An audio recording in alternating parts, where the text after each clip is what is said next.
আসসালামু আলাইকুম বন্ধুরা, কেমন আছেন আপনারা? তো বন্ধুরা, আজকে আমি এখন এই খিচুড়ি রান্না করব। এইদিকে আমার 2-2.5 পট চাল আছে, আর এদিকে আছে সরিষার তেল, পেঁয়াজ, তেজপাতা, আর এদিকে আছে এই মিক্স মশলা, আর এদিকে মাংসর মশলা, এটা হাতে বানানো মশলা, সব কিছু মিক্স আছে। দারচিনি, এলাচি, গরম মশলা, ধনিয়ার গুঁড়া, সব কিছু, জিরা। আর এদিকে আছে হলুদ, মরিচ, পেঁয়াজ, আদা। আর এদিকে আছে 2 রকম ডাল। এরপরে এদিকে আছে আরেকটা ডাল, বুটের ডাল। এদিকে খেসারির ডাল, মসুরের ডাল।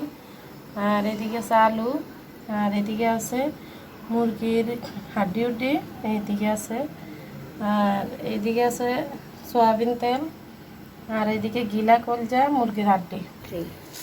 বন্ধুরা, এখন আমি চালগুলা দিয়ে দিচ্ছি, আর এদিকে মাংসগুলা দিয়ে দিব, এদিকে ডালগুলা দিয়ে দিব, এদিকে দিয়ে দিব বুটের ডাল, খেসারির ডাল, মসুরের ডাল।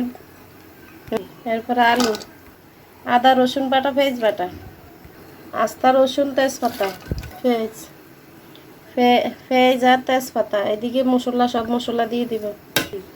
এইদিকে সয়াবিন তেল আর সরিষার তেল, এইদিকে লবণ। এবার এখন আমি সবগুলা দিয়ে দিছি, এখন হাতে মাখাই নেব। এই যে আমার মাখানো শেষ। বন্ধুরা, আমার হাতে মাখানো শেষ, এখন আমি কষাই নিব।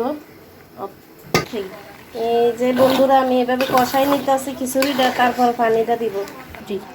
বন্ধুরা, এই আমার খিচুড়ি কষানি হয়ে গেছে, দেখছেন। এখন আমি পানিটা দিয়ে দিব। এই যে আমি পানিটা দিয়ে দিছি বন্ধুরা, খিচুড়ি। এই যে বন্ধুরা, আমার এই খিচুড়ি রান্না হয়ে গেছে, দেখছেন, আমার খিচুড়ি রান্না হয়ে গেছে।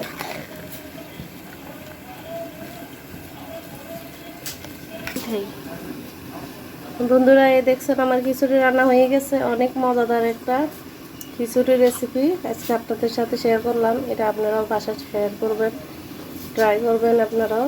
বন্ধুরা, অনেক মজা হয়েছে এই খিচুড়িটা, আপনারাও বাসায় রান্না করবেন। তাহলে বন্ধুরা, আল্লাহ হাফেজ। আসসালামু আলাইকুম।